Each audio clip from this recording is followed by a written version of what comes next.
আর ওখানে মনে করেন আমি হয়তো কথাটা বললে দর্শক কিছু মনে করতে পারে, ওখানে নোংরা নোংরা ড্রেস পরা হয় তো, তো আমি ওগুলো দেখে আমার খুব খারাপ লাগতেছে। আমি বলতেছি আমি ভিতরে যাবো না, তোমার যদি দেখা করার দরকার হয় তুমি যাও। ওটা একটা পতিতালয়, আমি তখন জানতে পারলাম যে ওটা একটা পতিতালয়। আমাকে বললো তোমার নির্দেহ ব্যবসা করতে হবে এখানে। ওই মহিলাই সরাসরি বলল? সরাসরি আমাকে বলতেছে ওই মহিলা। আমি বলতেছি কিরকম কথা বলতেছেন, আমি আসছি এটা, আমি জানি এটা একটা হোটেল, এখানে মেয়েরা থাকে, তো দেহ ব্যবসা করবো মানে? আমার নাম মোসাম্মদ সাথী। মোসাম্মদ সাথী? জি। এটাই পুরো নাম? হ্যাঁ, এটা আমার পুরো নাম। আচ্ছা, আমি ছোটবেলা থেকেই বলতেছি। আপনার জন্ম জেলা কোথায়? আপনি কোথায় জন্ম? আমার জন্ম জেলা পটুয়াখালীতে। পটুয়াখালীতে। আচ্ছা। আর আমি বড় হয়েছি পটুয়াখালীতে। পটুয়াখালীতে। আর আমার বাবার কাছে তেমন একটা আমার থাকা হয় না, আমি বড় হয়েছি আমার নানা বাড়িতে। আচ্ছা। সেখান থেকে আমি যখন আমার বয়স 2.5 বছর, তখন মানে আমার আব্বু ছিল কিরকম অলস টাইপের, কাজ খুবই কম করতো। কি করতো আপনার বাবা? আমার আব্বু এমনি আমাদের গ্রামের বাড়িতে জমি আসে, জমি চাষবাস করতো, কিন্তু সেগুলো করতো না সে। কয় ভাই বোন ছিলেন আপনারা? আমি একাই, আমার কোনো ভাই বোন নেই। আচ্ছা আচ্ছা, ওকে। তারপর সেখান থেকে আমার আম্মুর যখন বিয়ে হয়, আমার আম্মু আমার মতন অনেক কষ্ট করছে জীবনে। আমার বয়স যখন 2.5 বছর, তখন আমার নানা নানির কাছে আমাকে রেখে আমার আম্মু ঢাকায় আসে চাকরি করার উদ্দেশ্য।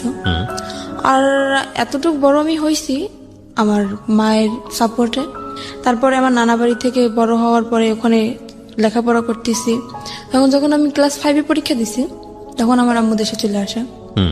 আসার পরে আর আমার আব্বু তো কোনো কাজ করতো না, আমার আম্মুই চাকরি বাকরি করতো, আমার লেখাপড়ার খরচ চালাইতো, সংসারের খরচ চালাইতো।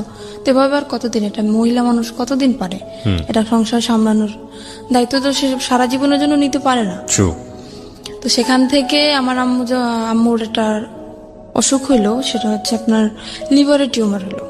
আচ্ছা। হওয়ার পরে ওখান থেকে আমার আম্মুকে ডাক্তার বললো যে আপনার রেস্টের প্রয়োজন, এখন থেকে আর চাকরি করা যাবে না, সম্পূর্ণ রেস্টে থাকা দরকার। ওকে। তখন আমার আম্মু চাকরিটা ক্লোজ করে দিয়ে দেশের বাড়ি চলে গেল। যাওয়ার পরে সেখানে আমার আম্মুর প্রচুর মারতো, আর কাজ তো করতো না, আর আম্মুরে খুব মারতো। এগুলো আপনার নিজের চোখে দেখা? ছোটবেলায়? আমার নিজ চোখে দেখা। তখন কি আপনি স্কুলে পড়তেন নাকি? তখন আমি স্কুলে পড়তাম। কোন ক্লাসে? তখন আমি আমার আম্মু যখন বাড়ি যায় তখন আমি ক্লাস 5-এ পড়ি। ক্লাস 5-এ পড়েন? হ্যাঁ। তখন একদিন হয়েছে কি, তখন আমি যখন ক্লাস 5-এ পড়ি, একদিন রাত্রে আমি পড়তে বসছি। বসার পরে আমার আম্মুর সাথে কি নিয়ে একটা ঝগড়া হয় সেটা আমি জানি না, আমি তো পড়তেছিলাম। তো হঠাৎ করে আম্মুকে একটা চর মারে আমার আব্বু, কানের উপরে চর মারার পরে আমার আম্মুর কান দিয়ে রক্ত বের হয়ে যায়। তখন বৃষ্টি পড়তেছিল, তো আমার আম্মুর কান্না দেখে আমি খুব কান্নাকাটি করতেছিলাম। তখন আমার পাশের বাড়ি থেকে এক আন্টি এসে বলে আমার আব্বুকে যে তুমি কাজ কোনো কিছু করো না, তারপরেও আবার বউ বাচ্চাদের ঘরে বসে মারো, তোমাকে এখন পুলিশে দিয়ে দেবো। একথা বলার পরে আমার আব্বু ভয় পায় যায়। ওখান থেকে আমার আব্বু চলে যায়, আমার দাদা বাড়িতে চলে যায়। যাওয়ার পরে সেখান থেকে প্রায় 2-3 বছর কোনো খোঁজ খবর থাকে না। আম্মু অনেক অসুস্থ ছিল, বারবার কল করছে আমি অসুস্থ, তাও আমার আব্বু আসে না। তারপরে 3 বছর কাটে যায়, কাটার পরে আমার আম্মু তাকে ডিভোর্স দিয়ে দেয়। ডিভোর্স দেওয়ার পরে আমার আম্মু এখনো সেরকমই থাকার মানে ইচ্ছা ছিল, কিন্তু থাকতে পারে না শুধু আমার কারণে। ডিভোর্স হয়ে যাওয়ার পরে আমার তো লেখাপড়া কন্টিনিউ চলতেছে। আমি যখন ক্লাস 8-এ পরীক্ষা দেবো তার 1 মাস আগে ওই যে ছেলে আমার যার সাথে বিয়ে হয়েছে, ওর সাথে আমার আম্মুর সাথে, ওর সাথে দেখা না কিন্তু ওর যে বোনের জামাই, তার সাথে আমার আম্মুর সাথে দেখা হওয়ার পরে সেখান থেকে আমার আম্মুরে উনি প্রথমত আপা বলে ডাকতো, কিন্তু তখন আমাকে দেখে নাই উনি। না দেখার পরে যখন আমাকে উনি দেখলো, তখন আমার আম্মুকে প্রস্তাব দিল যে এরকম আমার একটা শালা আছে, তা আমি তার জন্য আপনার মেয়েটাকে নিতে চাই। তা আমার আম্মু বলতেছে কি আমার একটা মেয়ে, অত দূরে আমি বিয়ে দেবো না। আমার বলতেছে যে ছেলেটা যদি সংসারে থাকে তাহলে আমি হয়তো ভাইবে দেখতে পারি। তখন বললো ঠিক আছে, ছেলেটা সংসারেই থাকবে। ওকে। তখন আমার আম্মু তাও রাজি না। তারপর আমার আম্মু আমাকে জানাইলাম, বললাম কি দেখো আম্মু, আমার এখনো বয়স একদম কম, আর তুমি এরকম চিন্তা ভাবনা কেন নিতেছো? এখন তো বিয়ে করা সম্ভব না আম্মু, আমি এসএসসি পরীক্ষাটা দেই, তারপরে তোমরা কিছু একটা করো, এত তাড়াতাড়ি কেন এসব বলতেছো? তখন আমার আম্মু মোটামুটি রাজি ছিল না। তারপরে হঠাৎ করে আমার আম্মুর কি হয়ে গেল আমি নিজেও জানি না। তারপরে আমার আব্বুর সাথে কথা হয়। তারপরে মানে আমার ছোটবেলা থেকে ইচ্ছা, আমি তো মাদ্রাসা লাইনে পড়ছি, মানে হাফিজি পড়ার ইচ্ছা ছিল আমার, আর আমার আম্মুরও ছিল। আর আম্মু চেয়েছিল যে আমার যদি একটা ছেলে হইতো আমি হাফিজি পড়াবো, কিন্তু যেহেতু মেয়ে সেটা তো আর সম্ভব না। তারপরেও আমি এটি পরীক্ষার পরে আমার আব্বুর সাথে কথা বলছি যে, আব্বু আমি হাফিজি মাদ্রাসায় ভর্তি হবো, তো ক্ষেত্রে তুমি যদি একটু হেল্প করো ভালো হয়, আম্মু তো একা পারতেছে না।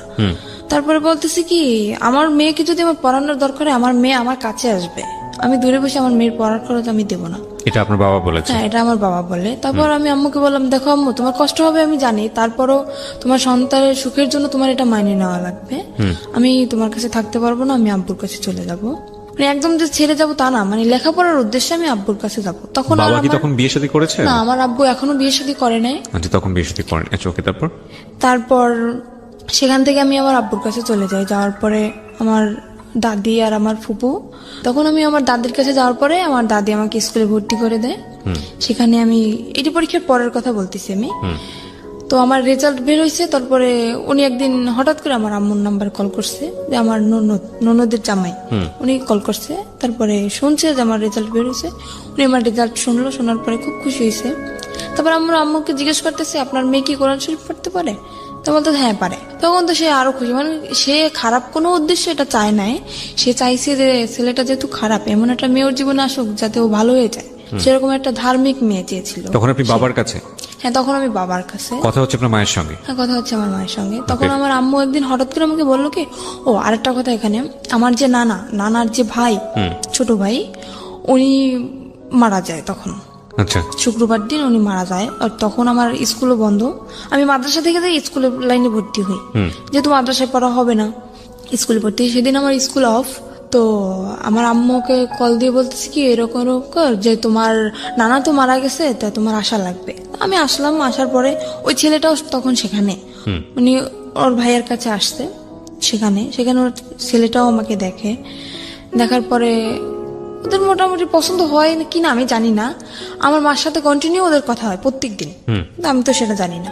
তারপরে সেখান থেকে আম্মুর সাথে কথা দীর্ঘদিন যাবত চলে, প্রায় 2 মাসের মতো কথা চলে। জি। হঠাৎ করে আম্মু আমাকে বলে কি, বৃহস্পতিবার দিন, শুক্রবার তো স্কুল বন্ধ, আম্মু বলতেছে কি, আম্মু তুমি আসো, কালকে বিকেল আবার চলে যাও, পাশাপাশি 1 ঘন্টা লাগে যাইতে আমার বাবা বাড়ি থেকে নানা বাড়ি। আমি বলতেছি আচ্ছা ঠিক আছে, আমি আসতেছি। সেখান থেকে আমি কি আসলাম, আসার পরে ওই ছেলেটা রাত্রবেলা আমাদের মানে ওর 2টো ফ্রেন্ড নিয়ে আমাকে দেখতে আসলো, রাত্র প্রায় 8টার দিকে এসে দেখে গেল, খাওয়া দাওয়া করলো। তারপরে আমি আম্মুকে জিজ্ঞেস করতেছি, আম্মু এটা কে? আমি বলতেছি তোমার জন্য সম্বন্ধ ঠিক করছে, সে ছেলে তোমাকে দেখতে আসছে।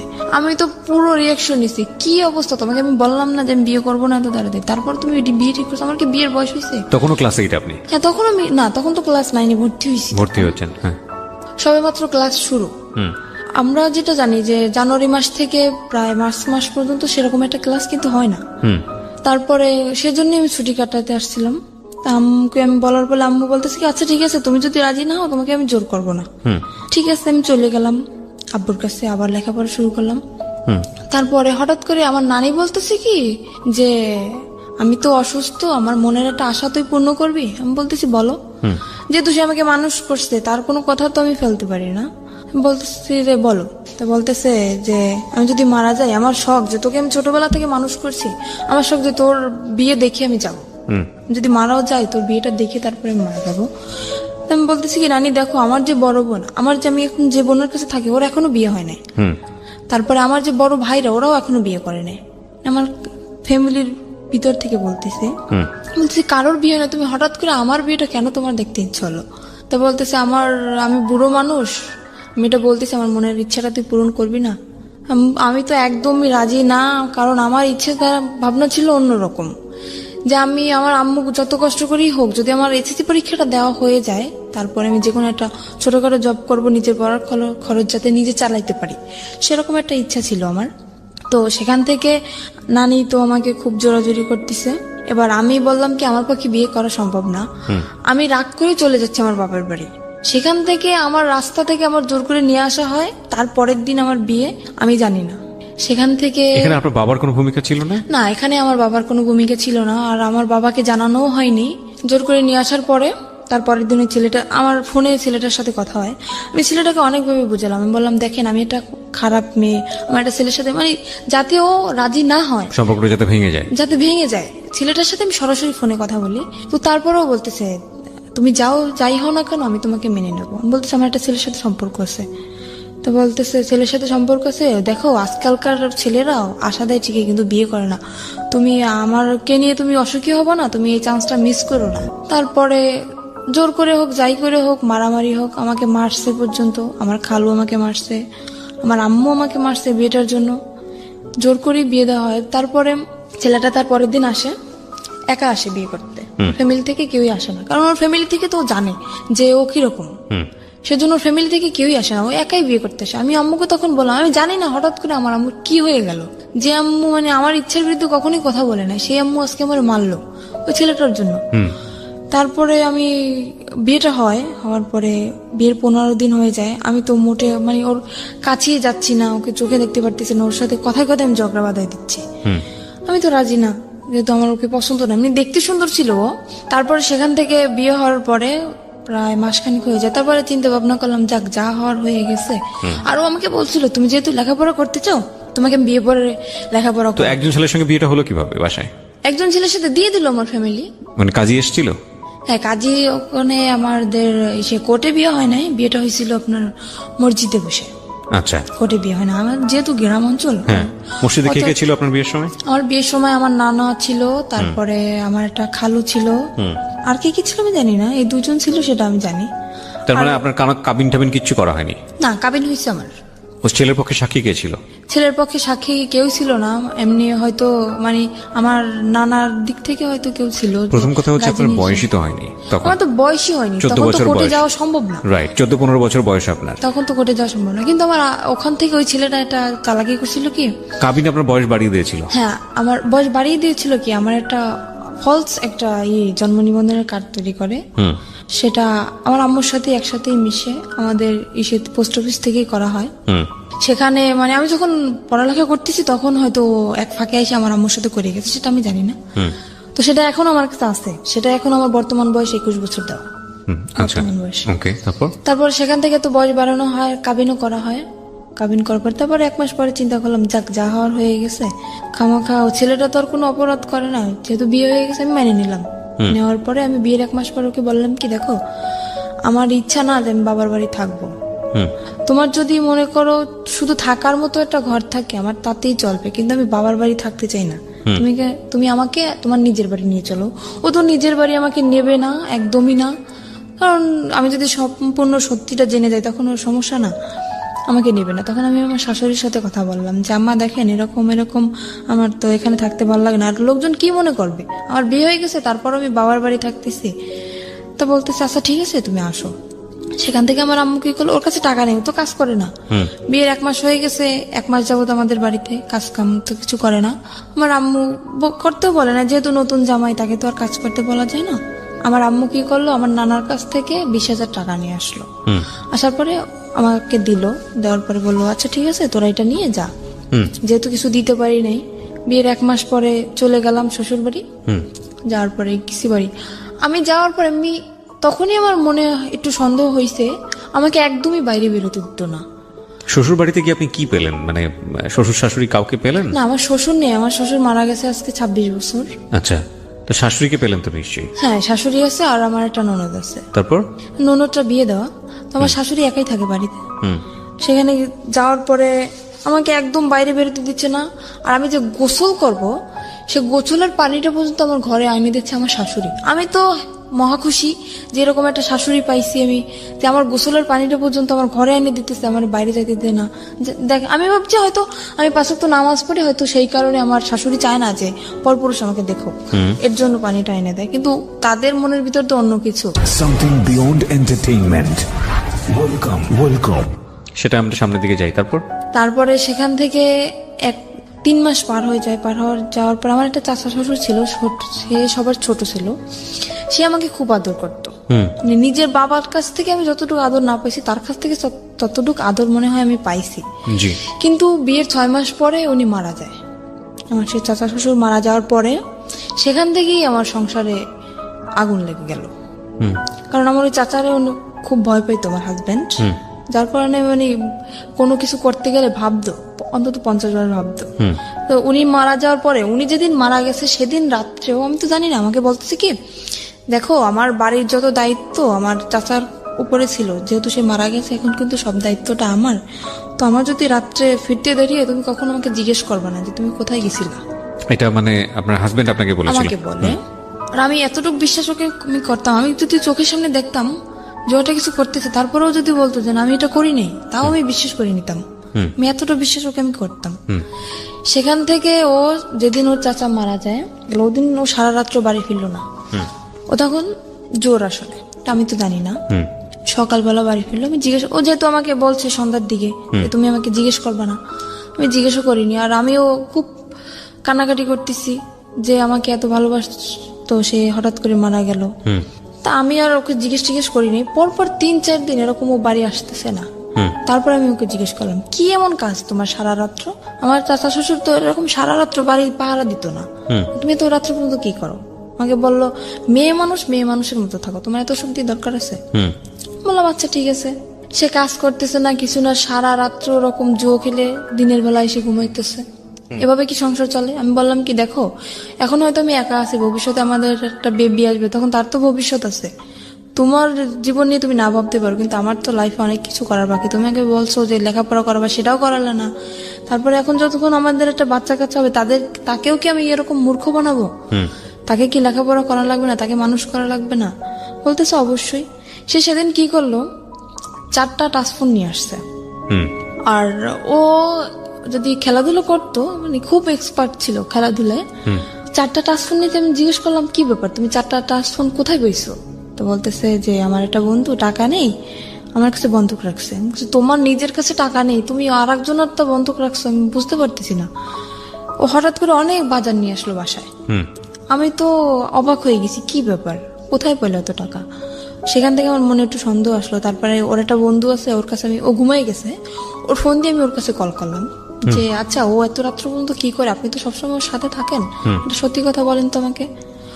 তো বললো কি ভাবি আমি আপনাকে একটা কথা বলি, যে জীবনে স্বামীকে এত বিশ্বাস করবেন না। বলতেছি কেন? তো বলতেছে ও সারা রাত্র কি করে আপনি জানেন? আমি বলতেছি না আমি তো জানি। কে বলছে আপনাকে এটা? ওটা ওর বন্ধু বলতেছে আমাকে। আচ্ছা, ওর বন্ধুকে আপনি আগে থেকেই চিনতেন?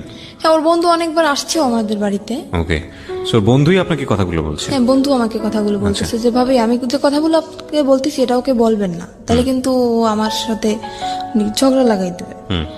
বললাম যে ঠিক আছে আমি বলবো না, আপনি বলেন। তো বলতেছে ও এরকম সারা রাত্র জুয়ো খেলে বেড়ায় আর মারামারি করে এর সাথে ওর সাথে। আমি তো আপনাকে বলি না, কারণ আপনি যেহেতু নতুন নতুন বিয়ে হয়েছে আপনাদের, বললে হয়তো সংসারে সমস্যা হইতে পারে, এর জন্য আমি বলি না। তারপরে একদিন রাত্র এরকম সারা রাত্র আমি কি অসুস্থ, আমার প্রচন্ড মাথা ব্যথা আর জ্বর। আমি ওকে বললাম কি আমাকে কিছু ওষুধ এনে দিয়ে যাও, আমার খুব ক্লান্ত লাগতেছে শরীরটা। ও যে গেল আর আসলো না। তো সেখান থেকে সারা রাত্র অসুস্থ। আর ও কি করতো, যখন বাইরে বের হইতো বাইরে থেকে রুম তালা মেরে রেখে যেত। আমি যখন প্রথম দিন জানার পরে আমি যখন ওর সাথে ঝগড়া লাগানোর পরে ও আমাকে আমার যে গায়ের ওড়না ছিল ওটা খুলে আমার হাত বাঁধে, আমার পাও বাঁধে, বাঁধার পরে আমার মুখটাও বাঁধে, বেঁধে বাইরে থেকে ঘরের দরজাটা বন্ধ করে দিয়ে যায়। তো পরপর 2-3 দিন আমার একটা দেবর আছে, ও আমাকে এসে অনেক ছোট, আমাকে 2-3 দিন ডাকছে, কিন্তু দরজা তো বন্ধ আর আমার মুখও তো বন্ধ। আমি কিভাবে ডাক দেবো ওদের? আর আমি কাউকে বলিও নাই, কথাটা আমি কাউকে বলিও নাই, বললে তো মানে ওর মার শুরু হয়ে যাবে, এই জন্য আমি বলি নাই। তারপরে 2-3 দিন ওরকম ডাকছে। আপনাকে বেঁধে যেত, আসতো কখন? আসতো সকালে। তো আপনি এই সময়টা কি করতেন? ওরকম অবস্থা আমি ঘুমিয়ে যেতাম, আমি কান্না করতে করতে ওরকম অবস্থা আমি ঘুম পড়ে যেতাম। আর সকালবেলা এসেও খুলে দিত। সকালবেলা আসে যখন খুলতো তখন আপনি কিছু বলতেন না? কি বলবো, বললে তোমার তো হয়তো কিছু বলতাম না। ওরা মাকেও বলতেন না? কাউকে না। আর আমার এমনও কোনো দিন গেছে যে দীর্ঘ 1 সপ্তাহ আমি না খেয়ে থাকছি, তাও আমি আম্মুকে কখনো বলি নাই। আচ্ছা, আমরা একটু ধারাবাহিক ভাবে সামনে দিকে যাই। তারপরে কি হলো?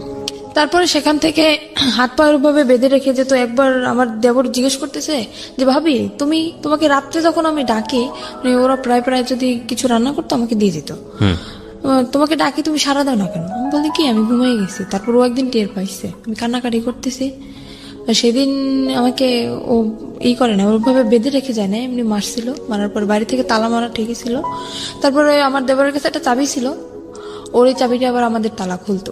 তালাটা খোলার পরে ও আমাকে নিয়ে ওর আব্বুর কাছে যায়। তখন ওর আব্বু মারা যায় না, ওর আব্বুর কাছে যায়। যাওয়ার পরে করছে, বললো কি যে কি ব্যাপার, আজকে শুনলাম ঘরে অনেক ডাকাডাকি কান্নাকাটি, কি হয়েছে তোমার? আমি বললাম কি এরকম এরকম আপনার ছেলে এরকম করতেছে। বলার পরে সে আমাকে বললো কি, মানে আমি কিন্তু আরেকটা চাচার কথা বলতেছি এখানে, আমার যে বড় চাচা ওনার কথা বলতেছি। সে বলতেছে, তার কাছে বলার পরে সে বলতেছে যে এরকম করতেছে, তা তুমি আমাকে জানাওনি কেন? আমি বলতেছে এমনিতেই জানাইনি, চাই না, আমি নিজেই শাসন করতে চাই ওকে, দেখি কি হয়, তারপরে যদি না শুনে তখন আপনাদেরকে আমি জানাবো। সেরকম চিন্তা নিয়েছিলাম আমি। তারপরের দিন আমার চাচা, ওর যে চাচা, আমি ওকে চাচা বলে ডাকতাম, ওকে ডেকে নিয়ে জিজ্ঞেস করে কি রে তুই এরকম করতেছিস কেন? ওখান থেকে ওকে পেয়ে গেছে। কেন আমি বললাম, আমি তো নিজের ইচ্ছায় বলি নাই, সে আমাকে ডেকে নিয়ে গেছে, তারপরে আমি বলছি। না, ওর চাচা তো মারা গিয়েছে, আপনি একটু আগে যেটা বললেন। না, ওর বড় চাচার কথা বলতেছি আমি, ওটা তো ওর ছোট চাচা ছিল। ওকে। সেখানে ওকে কেন আমি বললাম, আমার সেই চাচা শ্বশুরকে কেন আমি বললাম, ও সেখান থেকে তারপর আমার চাচা শ্বশুর বলল যে এখন ওকে ঘরে নিয়ে যাবে, ওর গায়ে যদি নেক্সট টাইম কখনো একটা ফুলের টোকাও পড়ে তাহলে তোকে বাড়ি থেকে বের করে দেবো। আমার চাচা শ্বশুর এটা বললো। সে ডাইরেক্ট তার সামনে বলে আসতেছে ওকে আমি এখন মারবো, যদি কিছু করতে পারেন করেন। আমাকে এই বলে হাত ধরে টেনে রুমের ভিতরে নিয়ে যেয়ে আমাকে আবারও মারে। কেন আমি বললাম। তারপরে সেখান থেকে আমার চাচা শ্বশুর বলল বাড়ি বসে এরকম করবা, পরের মেয়ে যদি কিছু একটা হয়ে যায় তখন আমরা মামলা খাবো, এটা হবে না, বাড়ি থেকে বের হয়ে যাও, দুজনেই বের হয়ে যাও। ঠিক আছে, বের হয়ে চলে আসলাম। আর আমারও ইচ্ছা ছিল যে মানে বাড়ি থেকে আমি বেরোয় চলে আসবো, যেহেতু যদি বন্ধু বান্ধবের সাথে থাকে তাহলে আরো বেশি খারাপ হয়ে যাবে, এখান থাকলে আমি ওকে ভালো বানাতে পারবো না। আমি চলে আসি, আমার বাবার বাড়ি চলে আসি। আসার পরে আমার আম্মু সব ওই নিজের মুখেই বলছে সবকিছু যে এরকম এরকম হয়েছে। বাড়ি থেকে বের হয়ে কোথায় আসছেন? আমার বাবার বাড়ি আসছে। বাবার বাড়িতে? হ্যাঁ। সেখান থেকে যখন আমার আম্মু সবকিছু জানতে পারে এরকম এরকম, তখন আমার আম্মু বলতেছে এরকম একটা কাজ করলাম, আমার একটা মাত্র মেয়ে, আমি কি করলাম এটা? তখন আমার আম্মু বললো যে মানে আমাকে ওখান থেকে ডিভোর্স করাবে। আমি বললাম আম্মু দেখো, বিয়েটা কিন্তু তোমাদের ইচ্ছে হয়েছিল, আমার ইচ্ছে হয় না, কিন্তু আমি এটা পারবো না যে তোমাদের ইচ্ছে মতো সবকিছু করবো, এটা হবে না। তোমাদের ইচ্ছে মতো বিয়ে করছি, আবার তোমাদের ইচ্ছে মতো ডিভোর্স করবো, এরপরে আবার বিয়ে হবে, সে তো এর থেকেও খারাপ হইতে পারে। তখন আমি কি করবো আম্মু? তখন আপনার লেখাপড়া কি বন্ধ? হ্যাঁ, লেখাপড়া বন্ধ। ওকে। তারপরে সেখান থেকে আমার আম্মু তো আমাকে ওখানে দেবেই না, একদম ডিভোর্স করাই দেবে। ওকে বলতেছে তুমি চলে যাও। ও চলে আসে, আসার পরে সেখান থেকে ওকে বলার পরে ও চলে আসে। না, আমি তো খুব কান্নাকাটি করতেছি, যেহেতু আমার অল্প বয়সে বিয়ে হয়েছে, তারপর আমার প্রথম স্বামী, এমনিতেই তো আমার তখন আবেগী বয়স, তখন তো মনে করেন একটা ছেলে যদি পাশে থাকে তখন আবেগে এমনিতেই ভালোবাসা এসে যায় তার প্রতি। তো আমি মানে খুব লাভ করতাম ওকে আমি। তারপরে আমি খুব কান্নাকাটি করতেছি, খাচ্ছি না, কিছু না। আমার আম্মু বলতে দেখ এরকম যদি করিস তাহলে তো তোর নিজের শরীর তো থাকবে না, তুই তো মারা যাবি, এরকম কেন করতেছিস? বলতেছি আম্মু তুমি যদি সত্যি আমাকে চাও বাঁচাইতে তাহলে আমাকে ওর কাছে দিয়ে আসো। বলতেছে এটা আমি কখনোই পারবো না, আমি একবার তোমার জীবন নষ্ট করছি, কিন্তু দ্বিতীয়বার আবার আমি তোমার জীবনটা নষ্ট করতে পারবো না। সেখান থেকে আমি কি করলাম, আমার আম্মুর ইসের জন্য, ডাক্তার দেখানোর জন্য আমার আম্মু কিছু টাকা নিয়ে আসে আমার নানার কাছ থেকে। আমি সেই টাকাটা মানে নর্মালি যেটা বলি চুরি বলতে পারি, চুরি করে আমি আমার কাছে নিয়ে আসি। আসার পরে রাত্র 8টার সময় আমি বাসা থেকে বের হয়ে যাই, বের হয়ে আমি পালাই ওর কাছে চলে আসি। ও কোথায় ছিল তখন? ও তখন ঢাকায় ছিল। ঢাকায় ও কি করছিল? ও ঢাকায় কিছু করতেছিল না, ঢাকায় ওটা মামা আছে। মানে ও চাচ্ছিল আপনি পালিয়ে চলে আসেন ওখান থেকে? হ্যাঁ, ও চাচ্ছিল সেটাই। আর ওর সাথে আমার কথা হইতো, রেগুলারলি কথা হইতো। যখন সবাই ঘুমিয়ে যেত তখন আমি রাত্রেবেলা ওকে ফোন করতাম, ওর সাথে আমার কথা হইতো। তো ওর সাথে আপনার বয়সের ডিফারেন্স কত ছিল? ওর সাথে আমার সাথে যখন ওর বিয়ে হয়েছিল তখন ওর বয়স ছিল 21 বছর। ও তো পিচ্ছি, ও তো কিছু বোঝে না। আর ওর যখন প্রথম ম্যারেজ হয় তখন ওর বয়স ছিল আপনার 17 বছর। মানে ও এর আগেও বিয়ে করেছে? হ্যাঁ, আর আমি বললাম না এর আগেও বিয়ে করছিল। এগুলো আপনি আরো পরে যে জানতে পেরেছেন? পরে যে না, ওটা আমি বিয়ের যে 6 মাস পরেই আমি জানতে পারছি। এটা আপনার ফ্যামিলি জানে যখন আপনাকে আলাদা করে রেখেছে? না, তখনও জানেন আপনার? তখন আমি বলি না, আমি বললে তো জানতো। ও আচ্ছা, বলেন না, আপনি লুকিয়ে গেছেন? আমি লুকিয়ে গেছি। দ্য থিং ইজ দ্যাট ওর মনের মধ্যে একটা ইমোশন জেগেছে, যেটা ও একটু আগে বলছিল যে আমার জীবনের প্রথম কারোর প্রতি ভালো লাগা।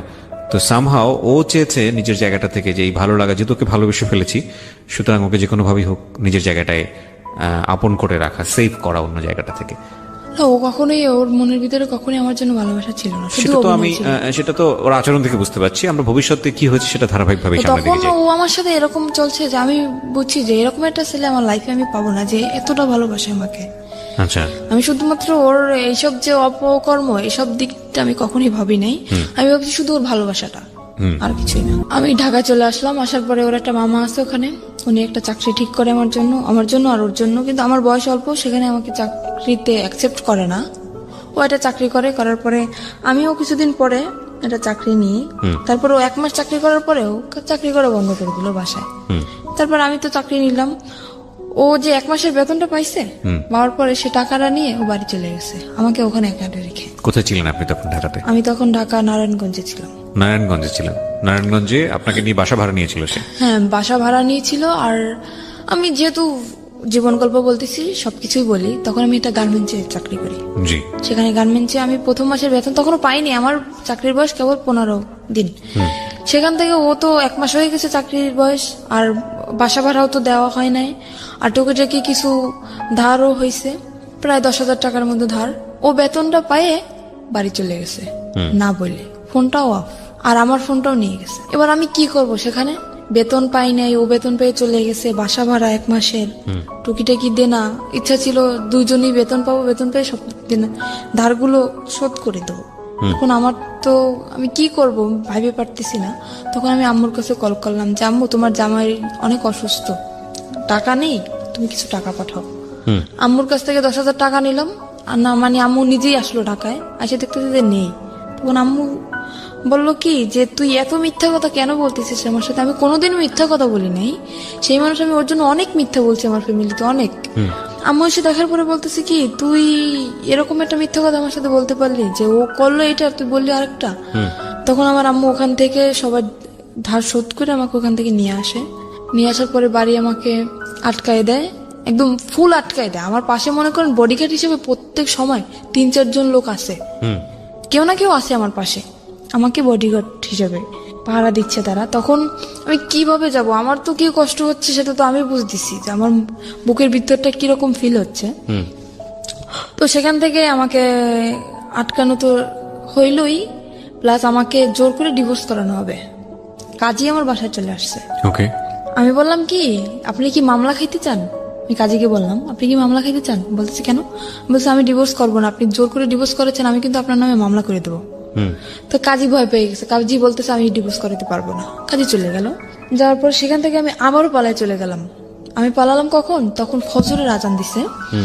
ফজরের আজানের সময় আমি বাসা থেকে বের হয়ে গেছি। আমি নামাজ পড়ার দিয়ে আমি উজু করতে বের হয়েছি, সেখান থেকে আমি বের হয়ে গেছি। বের হয়ে আমার শহরে যাইতে আপনার প্রায় 1 ঘন্টা সময় লাগে, গ্রামের দিকে তো বাড়ি। সেখান থেকে আমি গাড়ি থেকে নেমে ওকে কল করলাম যে আমার কাছে টাকা নেই, তুমি টাকা পাঠাও, আমি আসবো। তো বলতেছে আমার পক্ষে টাকা পাঠানো সম্ভব না।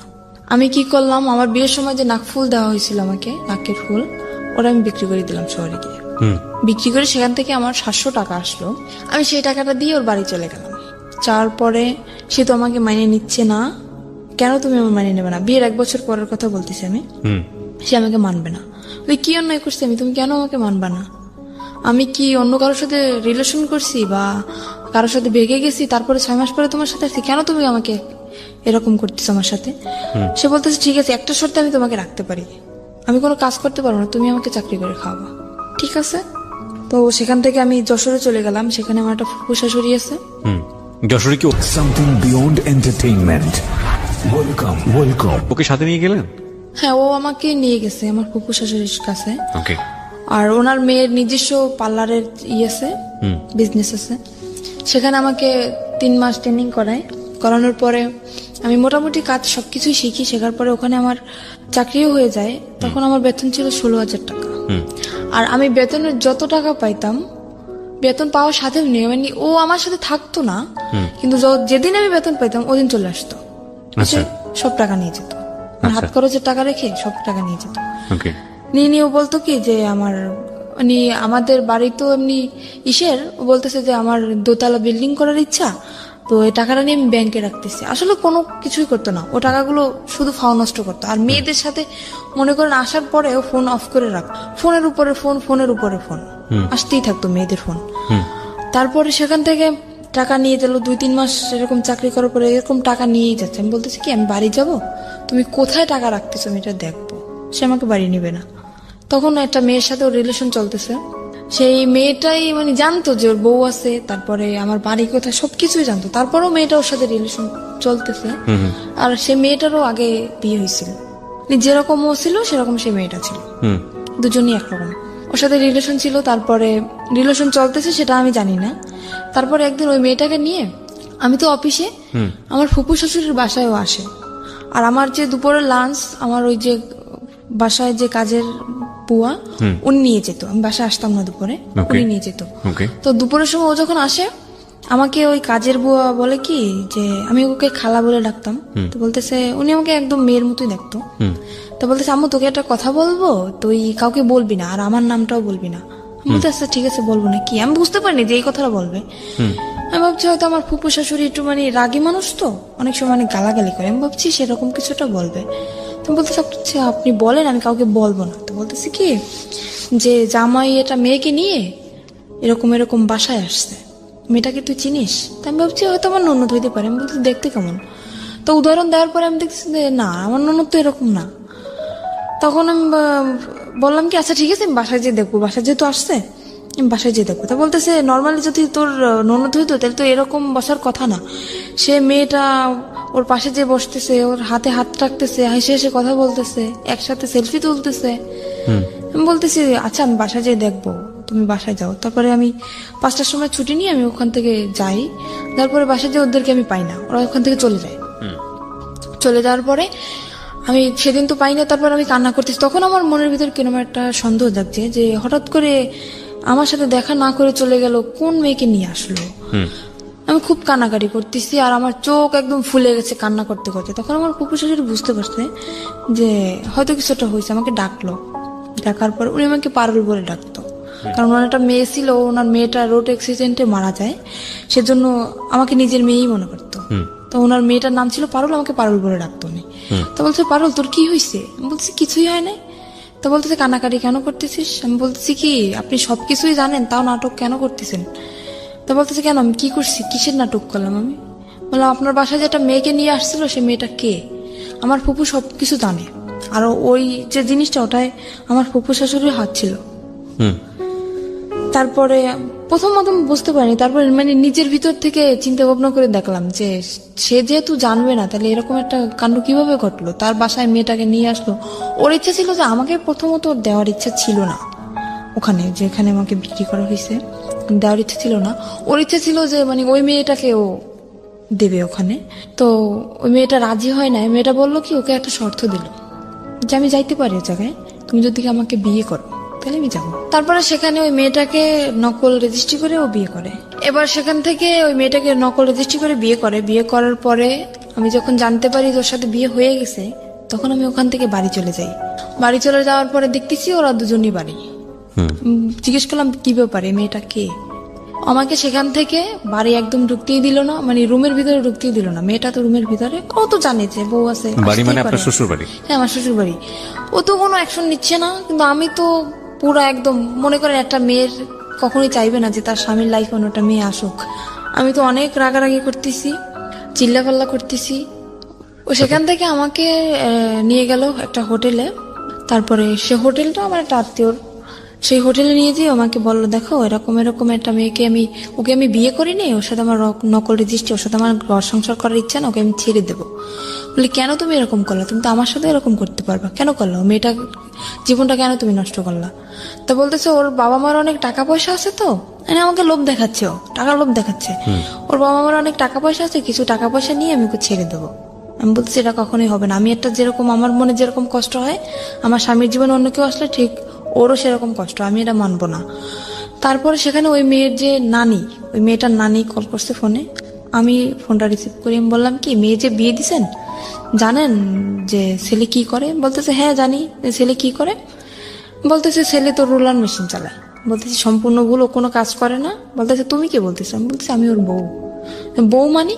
কিন্তু বউ মানে আপনি জানেন না যে ওর আগে আরো একটা বউ আছে? তো বলতেছে না তো, ও তো বলছে যে আমি আগে বিয়ে করছিলাম তার সাথে ডিভোর্স হয়ে গেছে। ডিভোর্স হয়ে গেছে তাহলে ও আমার সাথে কেন এখন? তারপরে বললো কি আচ্ছা এই করছে, আমরা থানায় মামলা করব, তুমি থানায় আসো। আমি বলতেছি মামলা করার দরকার হলে আপনারা করেন, ভুল আপনারা করছেন, মামলাটা আপনারাই করবেন, আমি করব না। আপনারা কি করবেন আপনারা নিজেরা ডিসিশন নেন, এর ব্যাপারে আমি কিছু বলবো না আপনাদের। তো ওরা, আমি তো সেখান থেকে আমাকে বললো কি তুমি যেখানে আছো সেখানে যাও, ও মেয়েটাকে আমি কিছুদিনের ভিতরে ছেড়ে দিয়ে আমি তোমার কাছে আসতেছি। আপনি তখন যশোরে? আমি তখন যশোরে না, তখন আমাকে খুলনা একটা হোটেলে নিয়ে যায়। খুলনায়, যশোর খুলনা তো পাশাপাশি জেলা। কত এই কথাগুলো হচ্ছে কোথায়? খুলনায় বসে? হ্যাঁ, খুলনায় বসে একটা হোটেলের ভিতর হচ্ছে। তো আপনাকে যেতে বলছে কোথায়? যেতে বলছে আমার যেখানে চাকরি করি ওখানে আমাকে যেতে সেটা তো বলছে। যশোরে? হ্যাঁ, যশোরে। ওকে। ওখান থেকে আমি যশোরে চলে যাই। চলে যাওয়ার পরে মানে যেটা বললাম আমি বিশ্বাস করলাম আবারও। ওখান থেকে যশোরে চলে যাই, যাওয়ার পরে ও মেয়েটাকে নিয়ে আবার ওই বাসায় আসে। ওই বাসা বলতে? আমার ওই যে ফুপুর বাসায় আবার আসে। আপনার আপন ফুপু? না, ফুপুর শাশুড়ি। ফুপুর শাশুড়ি, ওকে। ওনার বাসায় আবারও আসে। আসার পরে আমি সেদিন যখন আমি খবর পাই, ওই খালা আমাকে কল করে, যখন আমি খবর পাই আমি সাথে সাথে অফিস থেকে বেরোয় চলে আসি। আমি আমার ম্যাডামকেও বলি না যে আমি যাচ্ছি, সেখান থেকে আমি সাথে সাথে বেরিয়ে চলে আসি। আসার পরে ও আমার আসার আধা ঘন্টা আগে বের হয়ে গেছে। যাওয়ার পরে আমি কল করছি ওকে, কি ব্যাপার, তুমি নাকি আজকে আসছিলে, তুমি চলে গেছো কেন? তো বলতেছে আমি কালকে আসবো। তো পরের দিন আসলো। আসার পরে রাত্রবেলা আমি ওর সাথে কথা বলতেছি না, কিছু না, ঝগড়া লাগাই দিতেছি। তো তখন ও রাগ করে চলে যাবে, থাকবে না। বলতেছে তোমার এই মেজাজ দেখার জন্য আমি আসিনি। এখানে আমার তো রাগ করাটা স্বাভাবিক, যেখানে আমার স্বামীর সাথে আমার থাকার কথা, আমি চাকরি করতেছি এক জায়গায়, আমার স্বামী আর এক জায়গায় থাকতেছে, তার সাথে অন্য একটা মেয়ে, বুঝতেছি না মানে আমার অ্যাকশন নেওয়ার কথা, সে জায়গায় উল্টো আমার সাথে রাগ দেখাইতেছে। আমি এখানে থাকবো না, আমি চলে যাবো। তুমি যাও, আমি রাগের মাথায় বলতেছি তুমি যাও। তো আমার ফুফু শাশুড়ি তাকে ধরে রাখার পরে রাত্রবেলা ওর সাথে আমার কথা চলতেছে যে কেন তুমি এরকম আমার সাথে করলা, এরকম মেয়েটাকে নিয়ে তুমি ঠিকই সংসার করছো, তুমি যেহেতু তাকে রাখবা না তাহলে তাকে তুমি বাড়ি নিয়ে গেলা কেন? আমার বাড়ি জায়গা হচ্ছে না, আর তুমি তারে নিয়ে বাড়ি রাখতেছো, কিভাবে রাখতেছো? তো তখনও করলো কি, ওর মা ফোন দিল, ওই মেয়েটার মা ফোন দিল। ফোন দেওয়ার পরে আমি ফোনটা যে রিসিভ করতে গেছি, ফোনটা আমাকে দিচ্ছে না। আমি জোর করে হাত থেকে ওর ফোনটা নিয়ে গেছি, নেওয়ার পরে আমাকে মার শুরু করে দিচ্ছে। মারার পরে ও আমার মাথায় মারে একটা দিয়ে, আপনার ওই যে স্ট্রে থাকে না, সিগারেট খাওয়ার পরে যেটা ফালানো হয়, হ্যাঁ স্ট্রে, ওটা দিয়ে আমার মাথার মধ্যে মারে। মারার পরে আমি ওখানে অজ্ঞান হয়ে পড়ে যাই। তারপরে আমার মাথা দিয়ে প্রায় রক্ত বের হয়ে যায়, মানে অল্প কিছু ফেটে যায়। আমি ওখানে সেন্সার হয়ে যাই। প্রায় ঘন্টাখানিক পরে আমার সেন্স আসার পর দেখতেছি ওই মেয়েটার সাথে ও কথা বলতেছে ফোনে। তখনও ও কথা বলতেছে যে আমার ওয়াইফ এদিকে অজ্ঞান, সেদিকে ওর কোনো খেয়াল নেই, ও সে মেয়েটার সাথে কথা বলতেছে। আমি তখন ওকে দরজা খুলে দিলাম, দারোয়ানকে ডাকলাম, ডাকার পরে আমি বললাম তুমি এখন বের হয়ে যাও। তখন রাত্র 3টা। সেখান থেকে বের হয়ে গেল। যাওয়ার পরে 4-5 দিন পরে আবার আসলো। আসার পরে আমাকে বলতেছে কি যে, আমাকে শারমিন বলে ডাকে, শারমিন আমি যা করছি আসলে আমার আসলে অন্যায় হয়েছে। তো ও ওখান থেকে মানে ওই মেয়েটা যাবে না, আমাকে বললো কি তোমাকে নিয়ে আমি এক জায়গায় বেড়াতে যাব। আমি ওকে আবারও কিন্তু ক্ষমা করে দিলাম, এত অন্যায় করার পরেও। মানে আপনি মেনে নিলেন যে ওই বউ থাকা অবস্থায় আপনি থাকবেন না? তাহলে অবশ্যই মেয়েটা নেই। মেয়েটা কোথায় গেছে? চলে গেছে। ও মেয়েটা চলে গেছে তারপরে? হ্যাঁ, ও বলছে যে মেয়েটা চলে গেছে, আসলে যায় না, মেয়েটা ওর বাড়িতে। ওকে। তারপরে আমাকে বলো তোমাকে নিয়ে আমি এক জায়গায় বেড়াতে যাবো। বলছে আচ্ছা ঠিক আছে চলো। তো বলতেছে কালকে তুমি ছুটি নেবা। বলছে আচ্ছা। তারপরে আমি আমার ফুফু শাশুড়ির কাছ থেকে কিছু টাকা নিলাম। নেওয়ার পরে ও আমাকে নিয়ে, মানে আমার লাইফে ফার্স্ট আমি ওই জায়গাটা যখন দেখি, আমাকে একটা জায়গায় নিয়ে যায়, সেখানে সব মেয়েরা। সেখান থেকে আমি দেখার পরে আমি বলতেছি কি ব্যাপার, তুমি আমাকে কোথায় নিয়ে আসছো? তা বলতেছে কি এটা একটা হোটেল মেয়েদের, এখানে শুধু মেয়েরাই থাকে, এখানে কোনো ছেলেরা থাকে না। আমি বলতেছি ছেলেরা থাকে না তো তুমি ঢুকলা কিভাবে এখানে? তো বলতেছে তুমি বুঝবো না, এখানে একটা মেয়ের সাথে আমার সাথে এটা কথা হয়েছে, একটা মেয়ের সাথে আমার সাথে বন্ধুত্ব, ওর সাথে আমি দেখা করতে আসছি এখানে। বলতে দেখা করতে আসছো তো আমাকে নিয়ে আসছো কেন? তো বলতেছে তুমি চলো, তোমাকে দেখতে চাইছে। বলতে আচ্ছা ঠিক আছে চলো। আর ওখানে মনে করেন আমি হয়তো কথাটা বললে দর্শক কিছু মনে করতে পারে, ওখানে নোংরা নোংরা ড্রেস পরা হয়তো। তো আমি ওগুলো দেখে আমার খুব খারাপ লাগতেছে। আমি বলতেছি আমি ভিতরে যাবো না, তোমার যদি দেখা করার দরকার হয় তুমি যাও, আমি এখানে নিচে দাঁড়াইতেছি, তুমি যে দেখা করে চলে আসো। তো বলতেছে না তোমার যাওয়াই লাগবে। আমাকে নিয়ে দোতলায় গেল, ওরা দোতলা সিস্টেম, দোতলায় গেল। যাওয়ার পর একটা রুমের ভিতরে ঢুকানো হলো। ও রুমটা ভিতর থেকে বন্ধ করে দিল। কে বন্ধ করলো? আমার হাজবেন্ড ভিতর থেকে বন্ধ করে দিল, আমার সাথেই ও ভিতর থেকে বন্ধ করে দিল। সেখানে কিছুক্ষণ কথাবার্তা আমার সাথে বলার পরে বলতেছে তুমি এখানে বসো, ও তো আবার সিগারেট খায়। তো বলতেছে তুমি এখানে বসো, আমি একটু সিগারেট খেয়ে আসি, নিচের থেকে নিয়ে আসি, এটা বলতে চলে গেল। ঘন্টার পর আমার ফোনটা নিয়ে গেছে যাতে আমি কারোর সাথে যোগাযোগ করতে না পারি। ঘন্টার পর ঘন্টা কাটে গেল, তার কোনো খবর নাই, কি ব্যাপার। তারপর আমি ওখানে একটা খাট ছিল, শুধু খাটই ছিল, রুমের ভিতর শুধু খাট, আর কিছু ছিল না তখন। তারপরে আমি ওখানে ঘুমিয়ে যাই। ঘুমানোর পরে রাত্র তখন আমি রাত্রে খাইও না, আর রাত্রে আমার রুমে কেউ আসেও না ওখানে। তারপর সকাল হয়ে যায়, সকাল হওয়ার পর আমি বুঝতে পারিনি যে সকাল হয়েছে। আমি ঘুমাই যাওয়ার পরে এবার সকালবেলা একটা মেয়ে আসলো, আমার জন্য নাস্তা নিয়ে আসছে। আমি বলতেছি কি, আচ্ছা আমার হাজবেন্ড কোথায় বলতে পারেন? বলতেছে আপনার হাজবেন্ড কে? আমি বলতেছি আমার হাজবেন্ড কে মানে আমার সাথে যে আসছে উনি আমার হাজবেন্ড। তো বলতেছে তা তো জানি না, আপনি ম্যাডামের কাছে জিজ্ঞেস করে নেন। তারপরে আমি সকালে নাস্তা করলাম। আমি বলতেছি কি ব্যাপার, কিন্তু আমাকে আপনার হাজবেন্ডের কাছে ফোন ছিল না? হ্যাঁ ওর কাছে তো ফোন ছিল। আপনার কাছে ফোন ছিল না? আমার ফোনটা তো নিয়ে গেল। নিয়ে গেছে। বললাম না যে আমার ফোনটা নিয়ে গেছে যাতে আমি কারোর সাথে যোগাযোগ করতে না পারি। এবার তো আপনি ওই যে কোনো কারো কাছ থেকে ফোন নিয়ে তোর নম্বরে ফোন দিতে পারেন। কিভাবে দেবো? আমি তো রুমের ভিতরে আটকানো, আর ওখান থেকে তো আমার কল ওকে করার বাইরে কোনো থেকে চেষ্টা আটকে নেই। দিয়ে গেছে? হ্যাঁ বাইরে থেকে আমাকে তালা মেরে রেখে গেছে। আর আমি প্রায় এক সপ্তাহের মতো, কিন্তু বাইরে থেকে আপনাকে যখন তালা মারলো তখন আপনি বললেন না তুমি আমাকে তালা মারতেছো কেন? না ও সেটা আমি তো বুঝতে পারি নাই যে ও বাইরে থেকে তালাবদ্ধ করে রেখে গেছে। বা এখানে কি কি ফাংশন হবে আপনি আগে থেকে জানতেন আমি না? তো জানি না, আমি কিভাবে বুঝবো? আমার মনের ভিতরে যদি সেরকম কোনো সন্দেহ থাকতো তাইলে তো আমি বুঝতে পারতাম যে ও আমাকে আটকে রেখে যাচ্ছে বা ও আমাকে ছেড়ে এখানে রেখে ও কোথাও চলে যাইতেছে, তাহলে তো আমি ওকে বাধা দিতাম। তো ওটা তো মানে লক সিস্টেম, তো ভিতর থেকে ও ই করে বাইরে থেকে তালা মেরে রেখে গেছে। ওই লক করে দিয়ে তারপরে উপরে চিকল লাগে তারপর তালা মারছে। কিন্তু আগে যে লক করে তালা মারছে সেটা আমি জানি না, তো বাড়ি থেকেও তালা মারা। তো আমি নাস্তা করার পরে তার 2-3 ঘন্টা পরে একটা মহিলা আসলো, এসে আমাকে বলতেছে, আমার নাম জিজ্ঞেস করলো। তারপরে আমি বলতেছি কি, আমি তাকেও জিজ্ঞেস করতেছি, আমি তো পাগল হয়ে গেছি পুরো, কি ব্যাপার কোথায় গেল? বলতেছে আচ্ছা আমার হাজবেন্ড কোথায়? তা বলতেছে হাজবেন্ডকে কি বাঁচাইতে চাও? আমি বলছি কেন? বলতেছে তোমার হাজবেন্ড আমার কাছে আছে। আপনার কাছে আছে তো ভালো কথা। তা বলতেছে আমাকে বলল যে ওটা একটা পতিতালয়। আমি তখন জানতে পারলাম যে ওটা একটা পতিতালয়। আমাকে বলল তোমার নির্দেহ ব্যবসা করতে হবে এখানে। ওই মহিলাই সরাসরি বললো? সরাসরি আমাকে বলতেছে ওই মহিলা। আমি বলতেছি কিরকম কথা বলতেছেন? আমি আসছি এটা, আমি জানি এটা একটা হোটেল, এখানে মেয়েরা থাকে, তো দেহ ব্যবসা করবো মানে? তা বলতেছে তোমার হাজবেন্ড আমার কাছে বন্দি আছে, যদি তোমার হাজবেন্ডকে বাঁচাইতে চাও তখন বাধ্যতামূলক তোমার এটা করতেই হবে। তারপরে উনি এটা ছুরি বের করলো না ব্যাগ থেকে আমার সামনে। ওরা আমার সামনে ধরার পরে বলতেছে যদি তুমি না রাজি হও তাহলে তোমাকেও মেরে ফেলা হবে, তোমার হাজবেন্ডকেও মেরে ফেলা হবে। কিন্তু আমার হাজবেন্ড তো ঠিক ঘুরে বেড়াচ্ছে, আমি তো ওখানে বন্দি, মানে ওকে যেরকম শিখিয়ে দিয়ে গেছে ওই মহিলাকে, আমাকে সেভাবেই বলতেছে। তো আমি ভয় পেয়ে যাই, আর আমি চিন্তা করি আমি মারা যাই কিন্তু আমার হাজবেন্ডের তো আমি খুব ভালোবাসি, আমি ওর মৃত্যুটা আমি মেনে নিতে পারবো না। তখন আমি বললাম কি আচ্ছা ঠিক আছে, আমি রাজি হই ওখানে ভয়তে।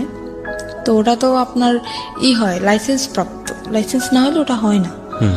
সেখানে আমাকে থানায় নিয়ে যাওয়া হয় ওখানে, আর আমাকে শিখিয়ে দিছে যে যদি কেউ বলে জিজ্ঞেস করে তুমি কি ভয়ে ছুটে করতেছো সব, বা কেউ কি তোমার ভয় দেখাইছে বা কিসের জন্য করতেছো, যদি জিজ্ঞেস করে তো সম্পূর্ণ তুমি একটা কথাই বলবা যে আমাকে কেউ জোর করে না, আমার দারিদ্রিক সমস্যার কারণে আমি এসব করতে রাজি হয়েছি। এটা আপনাকে শিখে দেওয়া হয়? এটা আমাকে শিখিয়ে দেওয়া হয়।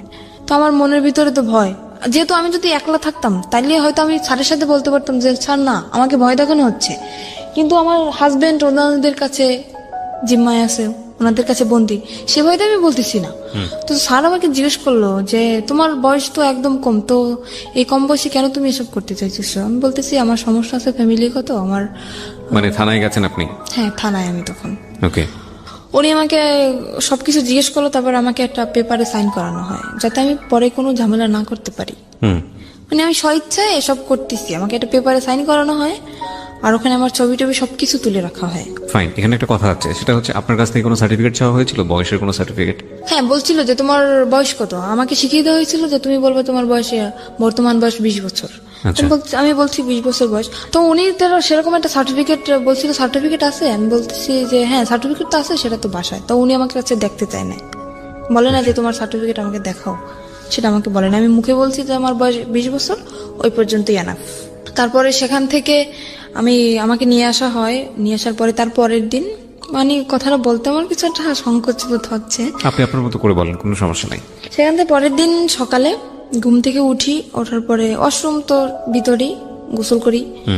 গোসল করার পর একটা ছেলে আসে আমার রুমে। তখন আমাকে একটা মেয়ে বলে যায় খবরদার ছেলের সাথে যেন কোনো রকম খারাপ আচরণ না হয়। তো ছেলেটা খুবই ভদ্র, আমি সারা জীবনের জন্য দোয়া করবো যাতে ওকে আল্লাহ মানে সাফল্য যেটা চাইছিল, ওর জীবনের সমস্ত কাহিনী আমাকে বলছিল, তো ও একটা মেয়ের সাথে এরকম রিলেশন করছিল। ছেলেটা আসার পরে কি হয়েছে? ছেলেটা আসার পরে আমাকে তখন ও রুম ভিতর থেকে বন্ধ করে দেয়। তখন আমি বুঝতে পারছি যে কেন আসছে একটা ছেলে এটা মেয়ের রুমে কেন আসে। আমি বললাম কি, আমি ওর পা জড়াই ধরলাম যে দেখেন ভাই, আপনি আমার ভাই, আমার তো ভাই নেই, আপনি আমার ভাই। এখানে আমি ইচ্ছাকৃত ভাবে আসিনি, এরকম এরকম আমার হাজবেন্ডকে আটকে রাখা হয়েছে। আর ওর ওখানে যে যা কিছু হয় ও সবকিছু জানে যে ওর ভিতরে আসলে কি হয়। আর আরো তো মেয়েরা আছে, তো সে তাদের কাছ থেকে হয়তো ও শুনছে যে কিরকম কি এখানে সিস্টেম। আমি সমস্ত কিছু বললাম যে এরকম আমার হাজবেন্ডে আটকে রাখছে, আমাকে এরকম ভয় দেখাইছে। ও বলতেছে কি, তোমার হাজবেন্ড এখন কোথায় সেটা তুমি জানো? আমি বলতেছি আমি জানি যে হাজবেন্ড ওদের কাছে এখনো বন্দি আছে। তো বলতেছি সেরকম কিছুই না, এখানে সিস্টেম হচ্ছে তোমার মেয়েদের এখানে নিয়ে এসে বিক্রি করে দেওয়া হয়। তখন আমার বিশ্বাসই হইতেছে না, এরকম আমার হাজবেন্ড করতে পারে না, এতটা খারাপও হইতে পারে না। ও তখন বলতেছে কি, আচ্ছা ওর কাছে ফোন ছিল, বলতেছে তোমার হাজবেন্ড যেহেতু বন্ধু তাহলে তো ওর ফোনটা অফ থাকার কথা, তাই না? আমি বলছি হ্যাঁ।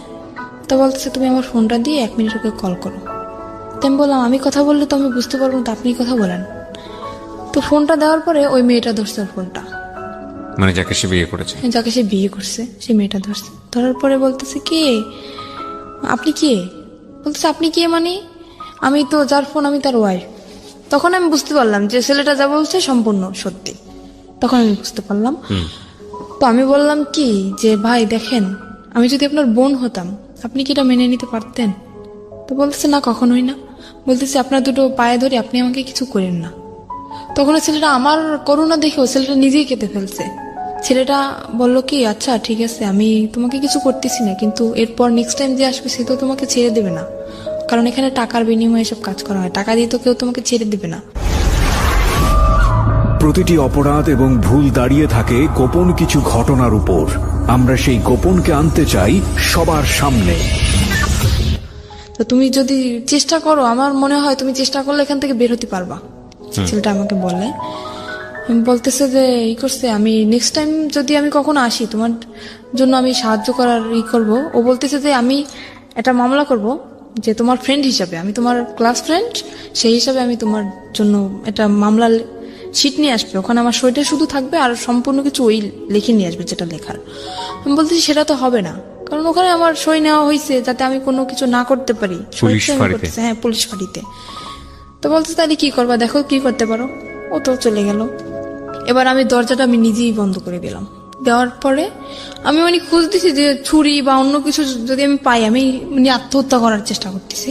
তো আমি খোঁজাখুঁজি করতেছি, খুঁজতে খুঁজতে উপরে যে সানসেটের পরে ওই যে আপনার বক্স ছিল, বক্স আনছে আমার জন্য, ওই রুমে সবকিছু নিয়ে আসছে আমার জন্য, যেহেতু ওই রুমে আমি থাকবো, সবকিছু নিয়ে আসছে। তো বক্সের যে কার্টুনটার ভিতরে আপনার ইঁদুর মরা ওষুধ। আমি পাইয়ে তো মানুষ তো মানে কষ্ট হয়, কিন্তু আমি পাই তো মহা খুশি। আমি ওটা পাওয়ার পরে অনেক অনেক খুশি আমি, যে আমি এখানে এসব করার থেকে কারে আমি ভালোবাসলাম, কার জন্য আমি রাজি হইলাম, যাকে বাঁচানোর জন্য আমি রাজি হইলাম, সেই আমাকে দিয়ে এসব করাচ্ছে। আমি আর নিজের জীবন আমি রাখতে চাই না। তো আমি পুরো প্যাকেট খেয়ে ফেলার পরে দরজা খুলে দিলাম। আবার দেওয়ার পরে আবার আর একটা ছেলে আসছে, এসে দেখতেছে আমার অবস্থা খুবই খারাপ, পুরো শরীর ঘেমে গেছে আর আমি কথা বলতে পারতেছি না। তো আমার যে ওখানের যে ওই যে মহিলাটা, ওনাকে ডাক দিল, ডাক দেওয়ার পর উনি তো ভয় পেয়ে গেছে যে এখানে যেহেতু আমার থেকে সই নেওয়া হয়েছে, তখন তো ওরা বুঝে যাবে যে আমাকে ভয় দেখানো হয়েছে, আমার থেকে সই নেওয়া হয়েছে, যে আমি স্বেচ্ছা সব করতেছি, তাহলে কেন আমি বিষ খেলাম, এখানে প্রশ্ন উঠবে না। তখন উনি আমাকে তাড়াতাড়ি হসপিটালে নিয়ে গেল। হসপিটালে নেওয়ার পর আমাকে ওয়াশ করানো হলো, তারপরে ওখানে হসপিটালে আমাকে ভর্তি করলো। করার পরে মোটামুটি থানায় খবরটা চলে গেছে, থানার স্যার আমার কাছে আসলো। এসে তখন আমি পুরো অজ্ঞান, তখন আমার জ্ঞান আসে নাই। তো স্যার তখন আমাকে কিছু জিজ্ঞেস করতে পারে না, চলে গেছে। যাওয়ার পরে 1 সপ্তাহ পরে ওই যে আমার হাজবেন্ড ও আসে, ওর কাছেও খবর চলে গেছে। ও আসে আমার তো অক্সিজেন লাগানো, তারপরে মুখে তো খাইতে পারি না, এনজি টিউবে খাই। তো আমার হাতটা ধরলো, সেরকম একটা কথাও বলতে পারি না। আমি ওকে দেখে মানে কেঁদে ফেলছি আমি সব, যে কি আমি অ্যাকশন নিতেছি, কেন তুমি আসছো, আমার ডক্টর সবাই আমার সামনে, আমি ওখানে অ্যাকশন নিতেছি, তুমি কেন আসছো, তুমি এখান থেকে চলে যাও। আমি এক নজর ওকে দেখার পরে আমি চোখ বন্ধ করে ফেলছি, এতটা ঘৃণা আসছে আমার। আমি বললাম তুমি চলে যাও এখান থেকে, আমি তোমাকে দেখতে চাই না। তো সেখান থেকে ও বললো কি আমি চলে যাবো ঠিকই, কিন্তু তোমাকে সাথে নিয়ে যাবো। কোথায় নিয়ে যাবো, আবার আমাকে কোথাও বিক্রি করার ইচ্ছা আছে তোমার? কোথায় নিয়ে যাবো আবার? তো আমার হাতটা ধরলো, ধরার পরে বললো কি যে আমি আসলে বুঝতে পারিনি যে তুমি আমাকে এতটা ভালোবাসো, তাহলে আমি এটা করতাম না কখনোই। আমাকে আমার কাছে মাপ চাইলো যে আমি আর কখনো এরকম করবো না, মেয়েটাকে আমি ছেড়ে দেবো, তুমি যেটা বলবো আমি সেটাই শুনবো। অনেক করুণা করার পরে আবারও আমি ওকে বিশ্বাস করলাম, এত কিছু করার পরেও আবারও বিশ্বাস করলাম ওকে আমি। সেখান থেকে হসপিটাল থেকে আমার রিলিজ দেয় নাই তখনও, ডাক্তারে না বললে আমি সুস্থ না তখনও। নার্সরে উনি কিছু টাকা ঘুষ দেয়, দেওয়ার পরে আমার ওই যে এনজিটিউ পরানো, তারপরে আপনার অক্সিজেন লাগানো, হাতে ক্যানুলা করা, সবকিছু খুলে তারপরে সেখান থেকে নার্সরে কিছু টাকা ঘুষ দিয়ে ওখান থেকে আমাকে নিয়ে আসে ওগুলো খোলানোর জন্য। কিন্তু নার্স তো ডাক্তারের অনুমতি ছাড়া খুলতে পারবে না। উনি টাকা পাওয়ার পরে উনি খুলে দিল ওগুলো। নার্স ওগুলো খুলে দেওয়ার পরে আমি তখন হাঁটতেও পারি না ঠিক মতন, এতটাই ক্লান্ত আমি। আমাকে নিয়ে তখন সে ঢাকা, আমার একটা ফুপু আছে সেখানে আমাকে নিয়ে আসে, আমার আপন ফুপু, সেখানে আমাকে নিয়ে আসে। আর বাড়ি তো গেলে তো যদি এই সমস্ত কথা শোনে তাইলে তো মনে করেন ওরে তো মারবে, সাথে আমিও মার খাবো, যে এত কিছু তাও তারপরও কেন আমি মেনে নিলাম।